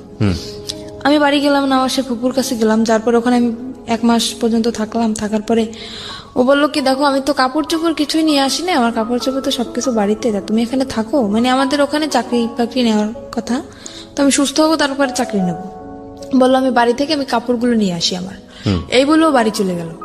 যাওয়ার পরে ও যেদিন যাবে তার পরের দিন আসার কথা, আসতেছে না। তারপরে আমি বললাম কি ব্যাপার তোমার আসার কথা, তুমি কেন আসতেছো না? সে ওখান থেকে এসে চলে গেছে, সেই শ্বশুর বাড়ি চলে গেছে, ওর যে সেই শ্বশুর বাড়ি চলে গেছে। ফোন করলে মাঝে মাঝে ওই মেয়েটা ধরে। তারপরে আমি বুঝতে পারলাম আস্তে আস্তে, অনেক কান্নাকাটি করছি, অনেক রিকোয়েস্ট করছি তুমি আমাকে নিয়ে যাও নিয়ে যাও। সেখান থেকে আমার আব্বু আম্মু যখন জানতে পারি আমি ওখানে, আমাকে নিয়ে যায়। নিয়ে যাওয়ার পরে ওই যে মহিলা, ওই মহিলাকে নাম্বার দিয়ে দেয়, আমার আম্মুর নাম্বার দিয়ে দেয়। কিসের জন্য জানেন? যাতে আমি আমার বাড়িতেও জায়গা না পাই আর ওর কাছেও যাতে আমি না যেতে পারি। ও ওর বাড়িতে সম্পূর্ণ সবাইকে জানাই দিছে যে আমি এসব করি, আমি বিয়ের আগে এসব করতাম, ও জানতে পারছে সেজন্য ও আমাকে ডিভোর্স দিতে চায়। আসলে তো কিছুই না সেরকম, ও নিজে করছে এগুলা। এটা বলার পরে আমার আম্মুর কাছে ওই মহিলা ফোন করে, করার পরে ওই ফোনটা আমার আব্বু ধরে। ধরার পরে ওই সম্পূর্ণ কথা উনি বানাই বানাই যা বলার সব বলছে, যে আপনার মেয়ে এতদিন শ্বশুর বাড়ি ছিল না, আমার এখানে ছিল, এসব করতো। আর এসব কথা শোনার পরে আমার আব্বু তো সবাইকে বলে দিল। মানে এই ফোনটা কে ধরেছে? আমার আব্বু, সদাব্বু। না, আমি আসলে এই জিনিসটা একটু ক্লিয়ার হতে চাই। ফোনটা কে করেছে, কাকে ফোনটা রিসিভ করেছে কে? ফোনটা করছে আমাকে যেখানে বিক্রি করে দেওয়া হয়েছিল ওখানে যে মহিলা ছিল উনি ফোন করছে। উনি ফোন নাম্বারটা নিছে আমার হাজবেন্ডের কাছ থেকে। কাকে করেছে ফোনটা? ফোনটা করছে আমার আম্মুর ফোনে, কিন্তু ফোনটা রিসিভ করছে আমার যে আব্বু। মানে তখন তো আপনার আম্মুর বিয়ে হয়েছে একটা। হ্যাঁ, তখন আর একটা তো বিয়ে ফোন হয়েছে। করে ওই ভদ্র মহিলা, মানে হোটেলের যিনি ইনচার্জ ছিলেন ওইসব কাজের, ওই ভদ্র মহিলা ফোন করে আপনার মাকে বলেছে যে আপনার, আমার মাকে না, আমার সৎ যে আব্বু, মানে ওনাকে আলটিমেটলি আপনার বলছে। মাকে ফোন করার জন্য বলেছিল, কিন্তু আপনার সৎ বাবা রিসিভ করেছে। সৎ বাবাকে বলেছে যে এই সব কাজ করেছে আপনার মেয়ে এখানে। ওকে। আর উনি যেগুলো বলছে ওগুলো তো সম্পূর্ণ মিথ্যা। মিথ্যা কথা, রাইট? তারপর মানে উনি চায় যে আমার বাড়ির থেকে যদি আমাকে তাড়িয়ে দেওয়া হয় তখন আমার বাধ্যতামূলক ওখানে যেতে যেতে হবে, হবে, কোনো উপায় থাকবে না। কোনো উপায় থাকবে না। তখন আমার আব্বু ওটা শোনার পরে, আমি ওনাকে আব্বু বলেই ডাকতাম, ওটা শোনার পরে সে আমাকে মানে একদম ক্লিয়ারলি বলতেছে তুমি বাড়ি থেকে বের হয়ে যাও। ফ্যামিলির সবাইকে জানাই দিল। এবার আমি কি করব, আমার মাথায় আসমান ভেঙে পড়ছে। এরকম একটা জিনিস আমার লাইফে ঘটলো, কোথায় আমার ফ্যামিলি আমাকে সাপোর্ট করবে, অন্য মানুষের একটা মিথ্যা কথা শুনে আমার সাথে এরকম করলো। আমি বাড়ি থেকে বের হয়ে চলে আসলাম। মাও বললো বাড়ি থেকে বের হয়ে যেতে? আম্মুর তো কিছু করার নেই, ফ্যামিলির থেকে যেহেতু সবাই এরকম বলতেছে। কিছুই বললো না মা? আম্মু তো কান্নাকাটি করতেছে, আম্মু তো আমাকে আসতে দেবে না। তখন সে আব্বু বলতেছে তুমি যদি তোমার মেয়েকে না সরো আমি তোমাকে ডিভোর্স দিয়ে দেবো। তা আম্মুকে আমি বললাম আম্মু এতদিন তো দূরে ছিলাম, থাকছিল না আমাদের ছাড়া, তো এতদিন যেরকম ফোনে কথা বলছি এখনো সেরকম, ঠিক সেরকম তোমার সাথে আমার ফোনেই কথা হবে, আমি এখানে থাকবো না। কারণ আমি যদি এখানে থাকি এই ব্যাপারটা গোটা এলাকায় জানাজানি হয়ে যাবে, আমি এটা চাই না। আমি বাড়ি থেকে বের হয়ে চলে আসলাম। বাড়ি থেকে বের হয়ে চলে আসে আমার যে ওই ফুপুর কাছে ছিলাম ঢাকায়, ওখানে আবার আসলাম। আসার পরে ওনার কাছে 15 দিন থাকার পরে ওখানে কোনো চাকরি বাকরি হইতেছে না, কারণ যেহেতু বাড়ি থেকে একদম বের হয়ে চলে আসছি, বাড়ি তো আর যাবো না, চাকরি বাকরি কিছু তো একটা করা লাগবে। ওখানে কোনো চাকরির ম্যানেজ হইতেছে না। তারপর আমার আম্মু কথা বললো, আমার যে আন্টি এখন বর্তমানে ঢাকায় আছে ওনার সাথে আমার আম্মু কথা বললো যে দেখ, আমি আম্মুকে সবই বলছি যে আম্মু যেটা তোমরা শুনছো সেটা সম্পূর্ণ মিথ্যা, তুমি আমার কাছ থেকে শোনো। আম্মু শোনার পরে আর আম্মু আমাকে অনেক বিশ্বাস করে, আর আমি আম্মুর সাথে কখনোই মিথ্যা কথা বলি না। ওই যে ওই বিয়ে হওয়ার পরে যেটা বলছি, কিন্তু এখন আর বলি না। তাও তো বলছে হাজবেন্ডের জন্য। আম্মুকে বলার পর আম্মু বলছে আচ্ছা ঠিক আছে আমি দেখতেছি। তো আম্মু সেখান থেকে আমার আন্টির সাথে কথা বলে, আন্টির সাথে কথা বলার পরে আন্টি বললো ঠিক আছে আমার কাছে আসো। ঈদের 3 মাস আগে বলতেছে ঠিক আছে আমার কাছে আসো তুমি। আসলাম, সেখানে আসার পরে ট্রেনিং করলাম। ওই যে আপনার এখন যে নার্সিং ট্রেনিং জবটা করতেছি নার্সিংয়ে, সেখানে ট্রেনিং করলাম, করার পরে তারপরে আবার অসুস্থ হয়ে গেলাম। সেখানে অসুস্থ হওয়ার পরে প্রায় 2.5 মাস যাবৎ বসা, তারপরে কোনো চাকরি বাকরি হইতেছে না। আমার আপন ফুপুর বাসায় চলে আসলাম। সেখান থেকে আমার আম্মু কথা বলে আমার আন্টির সাথে, সেখানে 15 দিনের মতো থাকলাম। আমার আম্মু কথা বলে আমার আন্টির সাথে যে এরকম ওর সমস্যা, ওর জন্য একটা চাকরি দেখতো না। তো আন্টি বললো ঠিক আছে ওকে আমার কাছে পাঠিয়ে দাও। তো আমার সে আন্টি তো থাকে নারায়ণগঞ্জে, ওই যে ফুপু তাকে আমি আন্টি বলেই ডাকি। সেখান থেকে আমি আমার আপন যে খালা তার কাছে চলে আসলাম। আসার পরে সেখানে একটা এই যে এখন যে চাকরিটা করতেছি সেখানে ট্রেনিং করি। ট্রেনিং করার পরে আমি হঠাৎ অসুস্থ হয়ে যাই। অসুস্থ হওয়ার পরে 2.5 মাস বসার পরে আমি ওকে একদিন কল দিই আমার আন্টির ফোন দিয়ে। ওকে, মানে আপনার হাজবেন্ড? আমার হাজবেন্ডকে কল দেওয়ার পরে ও শুনলো যে আমি ঢাকায় আছি। তারপর আমি আবারও কেঁদে ফেলছি, ওর সাথে ফোনে কেঁদে ফেলছি। তো তখন আমাকে বলতেছে কি ও মেয়েটা এখন নেই, তুমি কি এখন আসবা? আমাকে আবারও যেতে বলতেছে যে তুমি কি আমার সাথে সিনেমা করতেছো? বলতেছে কেন? তুমি দীর্ঘ 6টা মাস যাবো তুমি আমার সাথে কোনো যোগাযোগ রাখো নাই। ওই যে চলে গেছো তারপরে কত কান্নাকাটি আমি করছি, তুমি আমাকে তো নিয়ে যাওই নাই, আর তুমি নিজেও আসো নাই। এখন আমাকে যেতে বলতেছো, তুমি কি আমার আবার জীবনটা নষ্ট করতে চাও? তারপরে মাঝে হয়েছে কি আমি একটা দেখাই, কবিরাজ দেখাই, উনি আমাকে একটা মান্ডলি দেওয়ার পরে সেখান থেকে আমি একটু ওকে কিছুটা বলতে পারছি। এখন আমি বললাম কি আমি তোমাকে ভুলে যেতে চাই, আমি চাই না যে জিনিসটা আমার জীবন থেকে চলে গেছে, যে অতীতটা চলে গেছে, সে অতীতটা আবার আমার জীবনে ফিরে আসুক, আমি চাই না। তোমার যদি মনে চায় আমার সাথে, যদি বোঝো যে না শারমিন সত্যি আমাকে ভালোবাসতো, যদি আমার সাথে কথা বলতে মন চায়, মাঝে মাঝে তুমি শুধু আমার সাথে একটু কথা বলো, আমার একটাই রিকোয়েস্ট, আমি তোমার কাছে আর যাইতে চাই না। তো এখনো মাঝে মাঝে ও আমাকে কল করে বলে যে তুমি আসো। তো তারপরে সেখান থেকে কথা হওয়ার পরে আরেকদিন আমি আমার ওকে কল করছি, কল করার পরে ওর যে বউ ধরছে, সেখান থেকে কত মিথ্যে কথা ও বলতেছে আমার সাথে এখনো পর্যন্ত। আবার ওর বউ ধরার পর আমার সাথে কথা বলে। মোটামুটি মেয়েটা খুব ভদ্র, আমাকে আপু বলে ডাকে। সে আমাকে বললো যে আপু আপনি যদি আসতে চান আপনি আসতে পারেন, আপনার সম্পূর্ণ কাহিনী আমি শুনছি বাড়িতে আসার পরে, আপনি যদি এখন আসতে চান তা আসতে পারেন। আমি বললাম কি না আমি আসবো না, যেহেতু তুমি একটা মেয়ে অনেক মনে আশা নিয়েই বিয়েটা করছো, তো ওর সাথে সংসারটা করার চেষ্টা করো। ওকে আমি বুঝে সুঝে বললাম যে এরকম চলো, কি পছন্দ করে কি পছন্দ করে না সবকিছু আমি ওকে শিখিয়ে দিলাম। দেওয়ার পরে তারপরে আমাকে বলতেছে তুমি আসো। ও মেয়েটাও বলতেছে, ও বলতেছে, কিন্তু কিসের আশায় বলতেছে সেটা আমি জানি না, মানে হয়তো মনের ভিতর অন্য কিছু। মানে এটা হচ্ছে আপনার এখনকার আমার অবস্থা? ধারণা এখনকার অবস্থা এটা হচ্ছে আপনার? হ্যাঁ। বর্তমানে আপনি কি করেন? বর্তমানে এখন আমি একটা জব করতেছি, নার্সিং জব। নার্সিং বলতে এটা কি ধরনের নার্সিং? মানে হোম সার্ভিস? হ্যাঁ, এটা হোম সার্ভিস। আচ্ছা, তো সেটা হচ্ছে বিভিন্ন পেশেন্ট যাদেরকে বাসায় সেবা দিতে হয়, কোন একটা কোম্পানির আন্ডারে থেকে আপনি এই কাজটা করছেন, সার্ভিসটা দিচ্ছেন, তাই কি?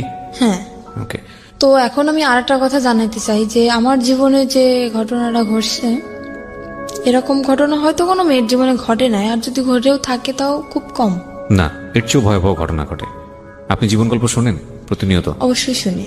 এর থেকে ভয়াবহ ঘটনা বলতে কি ঘটতে পারে? না, এর চেয়েও ভয়াবহ ভয়ঙ্করতম ঘটনা ঘটে, সেদিকে আমরা নাই বা যাই, কিন্তু আপনার জীবনে যেটা ঘটেছে সেটাই আপনার কাছে ভয়ঙ্কর। আমার জীবনে যেটা ঘটে সেটা আমার কাছে ভয়ঙ্কর।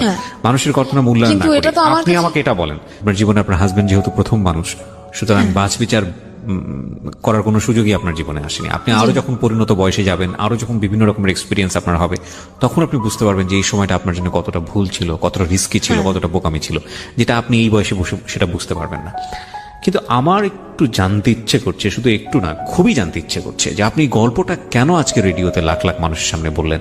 ইউটিউবে আপনার এই গল্পটা যাচ্ছে খুব ছোট করে, লাখ লাখ মানুষ আপনাকে দেখছে, আপনি স্বেচ্ছায় নিজেকে দেখার অনুমতি দিয়েছেন, তো এগুলো আপনি কেন বলতে গেলেন? এটা আমি বললাম যে একটা ছেলে কতটা নিচে নামলে এরকম একটা জঘন্য কাজ করতে পারে সেটা জানানোর জন্য, যে একটা ছেলে কেন এরকম করে, একটা মেয়ের সাথে কেন করে, তার অন্যায় কি।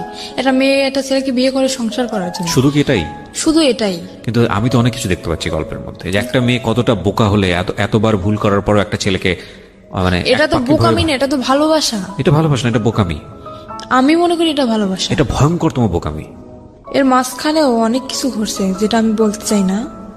What ever the situation is, আপনি শেষ পর্যন্ত ছেলেটাকে লাভ করেন, আপনি স্টিল তাকে লাভ করেন। এটা আপনি অস্বীকার করতে পারবেন? মোটেই না। আর আমি যতদিন পর্যন্ত বাঁচবো ততদিনও আমার মনের ভিতর থাকবে। এটা ডাহা মিথ্যা কথা। মোটেই না। আপনি আমার কথাগুলো একটু মনোযোগ দিয়ে শোনেন, তাহলে আপনি বুঝতে পারবেন যেটা আপনি এখন বিশ্বাস করতে পারবেন না, but that will eventually true after the age. সেটা আপনার জীবনে সত্য। আমরা যখন কাউকে লাভ করি, হ্যাঁ, আমি সরি যে আমি আপনাকে কষ্ট দিচ্ছি, কিন্তু এটাই সত্য। আমরা যখন কাউকে লাভ করি বা কাউকে যখন ভালোবেসে ফেলি, তখন ওই মানুষটা ছাড়া আমাদের জীবন চলবে না, এটাই আমরা মনে করি। হ্যাঁ। বাট এটা যে চরমতম মিথ্যা কথা এবং এটা যে আসলে সত্য না, না, এটা আমি এখন মনে করতেছি, জীবনটা কারোর জন্য কখনো থেমে থাকে না। না, আপনি যে বললেন না যে একটু আগে যে আপনি না, তাকে ভালোবাসাটা ভয়ঙ্কর- আমার মনের ভিতরে থাকবে, আমি সেটা বলছি। থাকবে না আপনার ভালোবাসা? অবশ্যই থাকবে। ডেফিনেটলি থাকবে না। কিভাবে থাকবে না বলেন? এবং এটার অ্যান্সার আপনি এখন আমাকে মনে করে নেন যে আমি যেটা বলছি সেটা মিথ্যা কথাই, কথা আপনি এটাই মনে করবেন।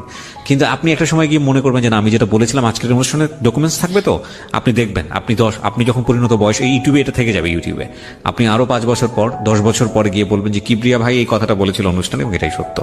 আপনাকে আমি আরো 10 বছর পর ইনভাইট করবো এই অনুষ্ঠানে, আমি যদি করি, আমি আপনাকে ইনভাইট করবো, এবং আমার যে কথাটা ছিল যে এটা থাকবে না, শুধু ঘেন্নাটুকু থাকবে, ভালোবাসা থাকবে না, এবং এই ফিলটাই থাকবে আজ থেকে 5 বছর পর 10 বছর পরে। আমি যেটা বলতে চাচ্ছি যে আপনার ওই পরিণত বয়সটা নাই, ম্যাচুরিটিটা নাই। নইলে একটা মানুষ আপনাকে মৃত্যুর মুখে ঠেলে দিয়েছে।